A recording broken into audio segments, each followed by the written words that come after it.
The LA Clippers. First of all, let me just say, we told you. I believe it was episode 2. While everybody was, they got James Harden. He gonna need the ball. He gonna this, that, whatever. I think we recorded that the same day or the day after Russell Westbrook decided he was gonna go to the bench. And we told y'all, we said, look, we feel like, I'm not gonna take all the credit. We feel like Russell Westbrook going to the bench and opening things up for James Harden to run that offense. Y'all sitting here, y'all clowning it.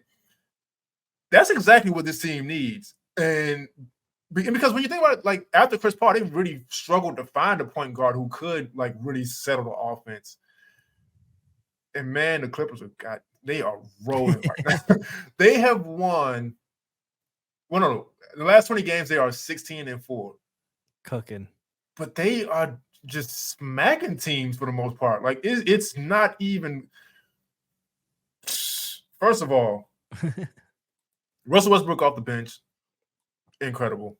First things first. He's not going to win a Sixth Man of the Year award or anything. I'm not saying that, but it's just with the way the team fits, perfect move. So shout out to Russell Westbrook for that.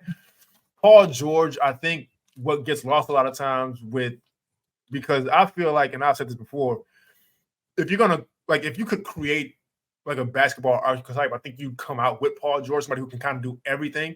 But what gets lost in that is he's also one of the best shooters in the NBA. Mm-hmm. And so now you have a James Harden with still getting to the rim and like collapsing defenses, and he's kicking out to Paul George. Like, come on.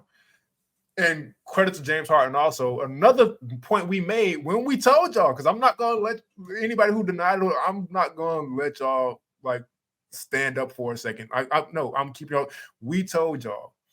James Harden last season on one hamstring led the league in assists. And that's like, so as far as like, and really, he's never been a selfish player. I think even still, he was always towards the top of the league in the sense, whether he won the numbers or not, you still have to make those reads. You still have to get your teammates involved. I don't think any of your teammates are ever going to complain about you wanting to lead the league in assists.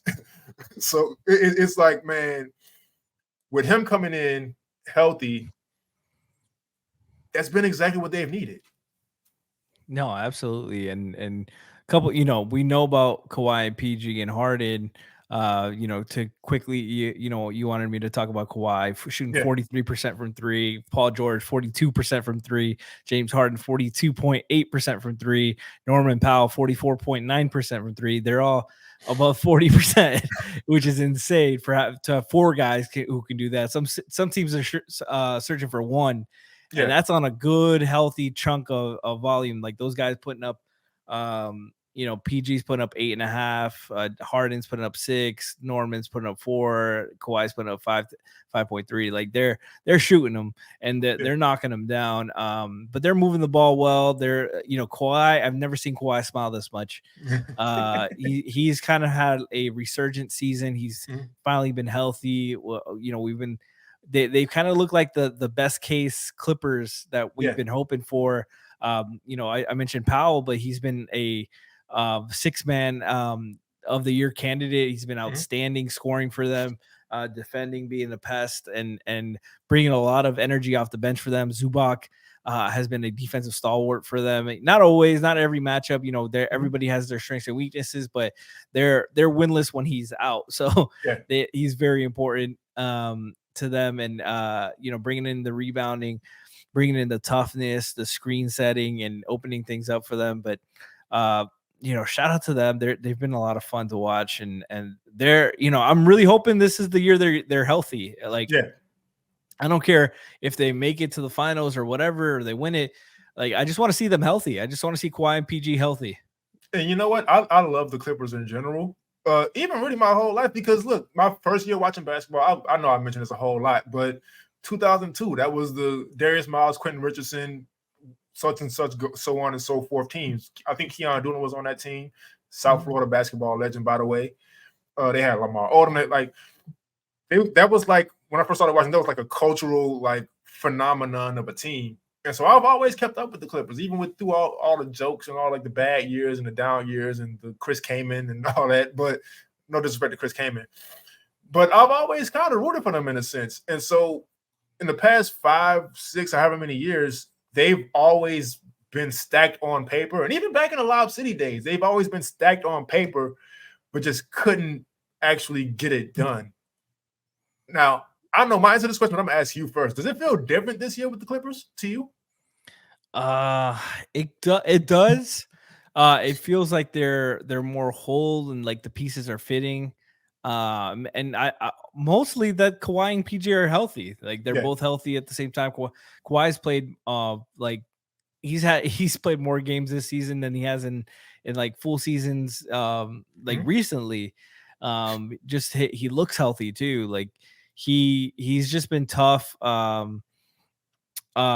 Scoring wise, he looks more of like himself. He's not like it doesn't feel like he's dragging his body to the finish line. Like he's on pace to play more games than he has since like the Spurs days. It's been a long time since he's played this many games this early in the season.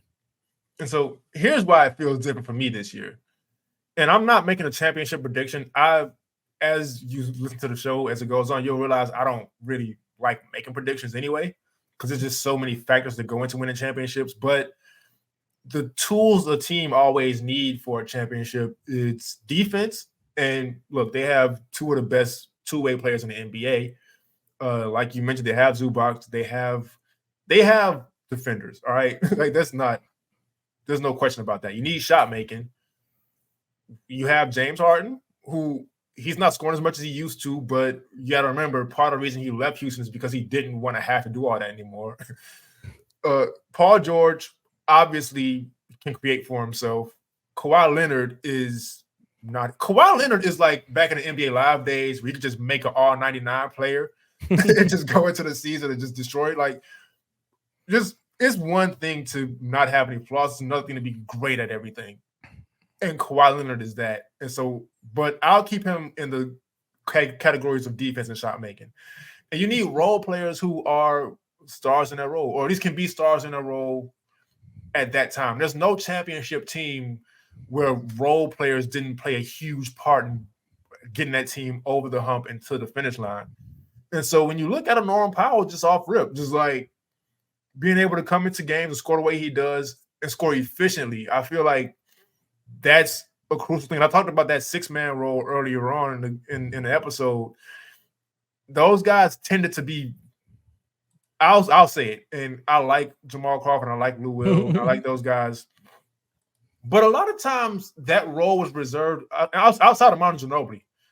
That role was always reserved for guys who just really weren't efficient enough for it to make sense for them to start. And that's why I stopped kind of believing in that role being necessary, because given that guy who's already not really that efficient, his own unit to run, if you notice, teams who had those guys didn't usually go very far. And I feel like that's the reason why. But Manu's the difference, because Manu, he was efficient. He was just off the bench because Pop, he didn't invent that. Before that, there was Benny Johnson in the 80s. But Manu he became efficient enough, and he kind of got stuck on the bench also because Pop didn't really necessarily like him. I wouldn't say he didn't like him, but Manu came into the league very flashy and very not within the quote-unquote Spurs way. And that's why he was on the bench, because Pop just realized he needed to let Manu not be Manu, but he couldn't just get in the way of Tim and those guys earlier on, just playing a structured way. So that's why Manu came off the bench. And then copycat league, so now you need a guy off the bench, whatever. And so, like I said, it was usually made for inefficient guys who would just kind of get in the way of starting lineup in a sense, saying it in a nice way. Yeah, you mentioned Jamal Crawford, and like, no disrespect to Jamal, like, and I love Jamal Crawford and I love Lou Will. Yeah, fantastic careers, both Clippers. But like Jamal was a big part of those Clippers teams that died in the playoffs every year. Yeah. I always felt like it was mostly like it's so underrated, but it's so hard to win without a really good two-way three. Yeah. And that was one of the biggest issues. Like the Clippers had the corpse of Grant Hill, Paul Pierce starting for those teams. Mm-hmm. It's hard. Like you go back, like look year after year, like it's Kawhi, it's KD, it's Andre Iguodala, like it's LeBron. It's really good two-way threes like that are winning championships consistently. And this past year with the Nuggets was the only difference. Like it's the outlier to the rule. But no, it's exactly what you said. Like the 6-man rule has really evolved from that that microwave scorer who can get hot and win you a game. But a lot of times they're going to shoot you out of games, and that's usually what it is. Now you got guys like Emmanuel Quickly last year, who was Malcolm Brogdon last year, like guys who can run units, get you efficient shots, get you good looks, be aggressive, can get their own shots, but they're playing a role. They're filling the box score up in different ways. It's not just, hey, I'm going to score 51 game and I'm going to score 6 the next game. Like it's not like that anymore. Yeah, and we say all that to say Norm Powell is not the inefficient shot chucker off. It still sounds so mean. I already like those players, but Norm Powell is not that. So the Clippers have the shot making, obviously. They have the defense, obviously. And they have the role players who can be stars in the roles and really step up and be like the Kenny Smith hitting 7 threes in the finals game. And so this season does feel different for me. It does feel different for me. And you know what? I'm going to say this also. Coming from like a former James Harden hater, I would be happy to see it. I'd be happy to see it because I do feel like, and this is me, listen, if you're new to me, this is me making a complete 180. I love seeing players prove people wrong because I feel like just in general, athletes kind of don't get looked at as people who play sports. They just on this pedestal, like they have to be perfect, and if not, they're like terrible. And so I love seeing people who just get criticized way too much prove people wrong. And so if James Harden is to win a championship, there's just not much else you can say about him. I feel like, and he has, look, I was leading the charge on the James Harden flames out in the playoff thing, even though it wasn't always necessarily true. It would just really be closeout games. But even with his history of kind of flaming out in playoff games, now he's next to Kawhi Leonard, who does the complete opposite in the playoffs. Yeah. And like I mentioned, and like I mentioned in the previous episode, it was funny that Paul George gave himself a nickname. But when he gave himself the playoff P nickname, at the time, his performances did skyrocket in the playoffs. He came onto the scene in the playoffs against the Big Three Heat. And so I believe in this Clippers team. Before, when we talked about him, we weren't sure. We had to see how it worked. We've seen how it works now. I fully believe in them. I'm still scared of Denver, but I believe in the Clippers. No, and you mentioned Harden buying in, but also Russ. Like Russ has been a very big scapegoat of some of his team's performances. Some of it legitimately was his fault. But he's accepted the bench role. He's been willing playmaker, sacrifice shots, sacrifice minutes when he's still a very capable player. Like if Russ wanted to, a team could sign him and he could still probably get closer to or average a triple-double. He's still a very talented player, but he wants to win. He wants to win really bad. And it's a bunch of guys. It's Kawhi wanting to win one at home. It's and win one for these guys that have had these long careers. They're closer to the end than the beginning or the prime of it. And it would be cool to see PG win one. It would be cool for us. I'm still not going to root for Harden, even when I wanted him in Miami because I just wanted some more some more scoring in Miami. I'm still not going to root for Harden. if they flame out in the playoffs, I'm going to blame Harden and troll. But no, I would not be surprised if they're the team at the end. Man, and I'm glad you mentioned Westbrook because he's the main guy I want to see win. Because, man, first of all, he was one of my favorite players for a long time. I'm not going to say the whole time he was in OKC, but after KD left, like, I love versatility in general. Look, I'm not going to mention the first year I watched. Yes, I am. The first year I watched basketball was LeBron's senior year of high school. And so from there, I've loved versatility.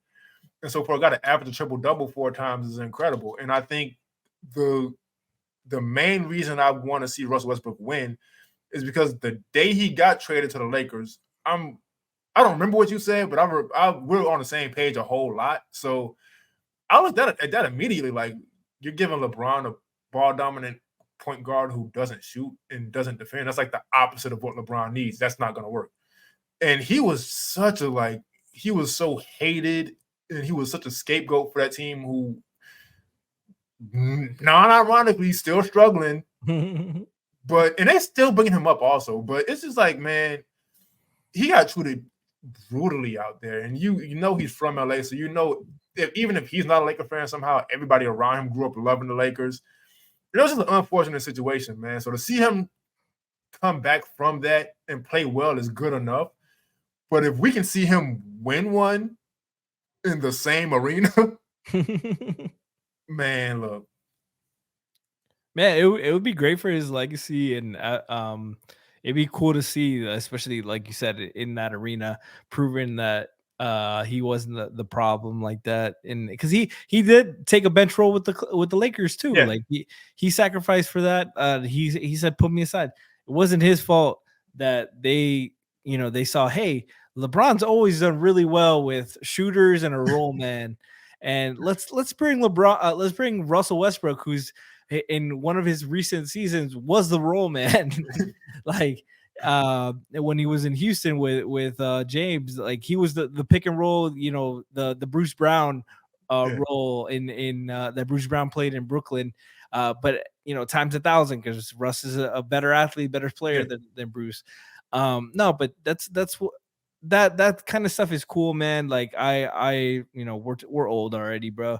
But like seeing like Gary Payton win one in Miami in 2006, like seeing like Alonzo, PJ Brown in 2008 with the Celtics, like stuff like that. Like, man, it's awesome. It's so hard for those veterans to like sacrifice.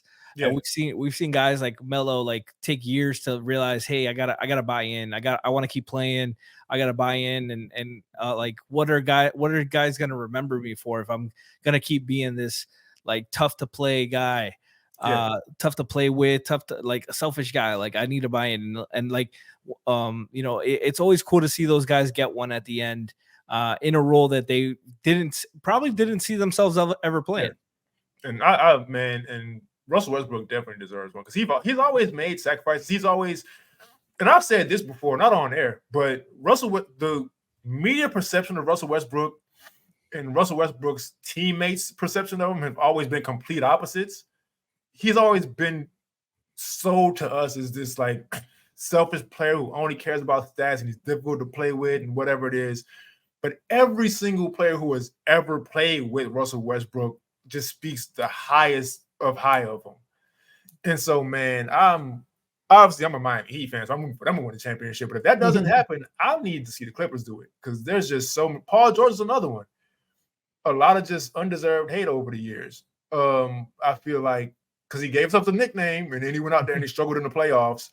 And like the perception of him just got exaggerated. Like everybody forgot about what he was doing in Indiana in the playoffs. And it was just like, well, he shot off the backboard one time. He like struggled in a couple games. So I love the Clippers, man. I ain't gonna lie to you. Like, I love the Clippers, man. And I'll just to tack on the playoff P thing. I think the PG-13 was 1,000 times worse than the playoff P. Oh yeah. You can't. That's the thing, man. Like, he kind of had to give himself a nickname in that sense. He forced it with the PG-13. Yeah, he needed a rebrand. Yeah, the playoff P was better. But man, it was some of that corniness was funny. No, man, they're definitely going to be up there if they're healthy. And that's been unfortunately, that's been one of their biggest issues over the years. It's just they haven't been healthy at the right time. And Kawhi and PG, one of them or both of them missing time in the playoffs, and it's been tough. It's so tough to build a roster around in a salary cap sport with two guys that miss constant time. And when those two guys like are versatile players, they really hide a lot of holes that the team has, and now they have more talent around them, and they're having fun. They look like they're having fun playing basketball, and it's great to see that.